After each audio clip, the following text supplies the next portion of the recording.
Friends வணக்கம். இன்றைக்கி என்ன பார்க்க போகிறோம் அப்படின்னா, ஒரு சிம்பிளான மீன் குழம்பு தான் பார்க்க போகிறோம். நகர மீன் குழம்பு. எங்கள் சைட்லலாம் வந்துட்டு இந்த மீனை வந்துட்டு நகர மீனுன்னு சொல்லுவோம். உங்கள் ஊரில் நீங்கள் எப்படி சொல்லுவீங்கன்றதையும் சொல்லுங்கள், கமெண்டில் சொல்லுங்கள். இப்போ மீன் குழம்புக்கு எண்ணெய் வந்து காய வச்சாச்சு, வடச்சட்டி வச்சாச்சு, எண்ணெய் ஊற்றியாச்சு. இப்போ வந்து நான் வெந்தயம் போட்டுக்கிறேன். வெந்தயம் வந்து நல்லா பொரியட்டும்.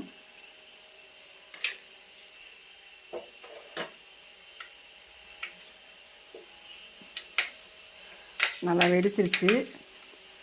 கருவேப்பிலை போட்டுக்கிறேன். அதுக்கப்புறம் வெங்காயம் போட்டுக்கிறேன்.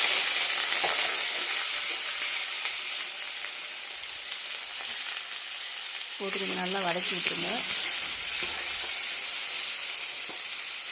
வதக்கிட்டு தக்காளி நறுக்கி வச்சுருக்கேன். தக்காளியும் இதில் 2 பழம் தக்காளி வந்து நல்லா வதங்கிருச்சு. இப்போ வந்து காரத்துக்கு தகுந்த மாதிரி நான் இப்போ வந்து எல்லா பொடியுமே சேர்த்து அரைச்சி வச்சுருக்கேன். மிளகா, மல்லி, ஜீரகம் எல்லாமே வந்துட்டு அரைச்சி வச்சுருக்கேன். அதில் வந்து ஒரு 3 ஸ்பூன் மட்டும் போட்டுக்கலாம்.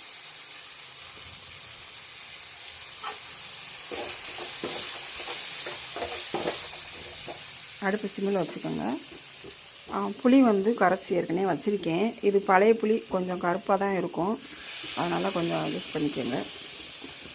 வேண்டிய தான் இருக்குது, அதனால் இதை வந்து நான் ஊற்றுறேன்.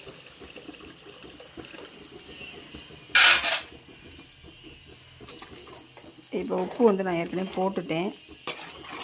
இது வந்து நல்லா கொதிக்கட்டும். கொதித்த பின்னாடி நம்ம மீனை போட்டுக்கலாம். உங்களுக்கு மசாலா கம்மியாக இருக்குதுன்னு தெரிஞ்சிங்கன்னா இன்னும் கொஞ்சம் கூட போட்டுக்கலாம். நீங்கள் குழம்பு உங்களுக்கு அதிகமாக தேவைப்படுது அப்படின்னா கூட கொஞ்சம் கூட போட்டுக்கலாம். நல்லா இப்போ கொதிச்சிருச்சு. அப்போ நம்ம கழுவி வச்சுருக்க மீனை வந்து இதில் சேர்த்துக்கலாம். மீன் போடும்போது கொஞ்சம் சிம்மில் வச்சுக்கோங்க, ஏன்னா நம்ம போடுறப்ப நம்ம ஃபேஸில் பட்டுரும். அதுக்காக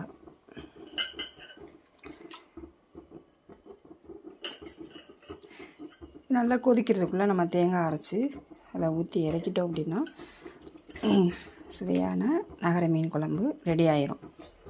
இதை நம்ம பொரிக்கவும் செய்யலாம். இந்த குழம்புல வந்துட்டு நம்ம மாங்காய் போட்டோம் அப்படின்னா ரொம்ப சூப்பராக இருக்கும்.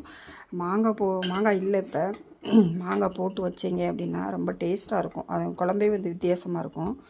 எல்லாம் ட்ரை பண்ணி பாருங்கள். தேங்காயும் நான் ஊற்றிட்டேன். தேங்காய் ஊற்றும் போது வீடியோ எடுக்க முடியல. தேங்காயை ஊற்றிட்டேன். பாருங்கள், இந்த ஓரத்தில் வந்துட்டு எண்ணெயெலாம் வந்துட்டு பிரிஞ்சு வந்திருக்கு. எண்ணெய் வந்து நான் வந்துட்டு கம்மியாக தான் ஊற்றிருக்கேன். உங்களுக்கு எவ்வளோ தேவைப்படுதோ அந்தளவுக்கு நீங்கள் ஊற்றிக்கோங்க. இந்த குழம்பு வந்து ரொம்ப சூப்பராக இருக்கும். ட்ரை பண்ணி பாருங்கள். அடுத்த வீடியோவில் பார்ப்போம். தேங்க்யூ.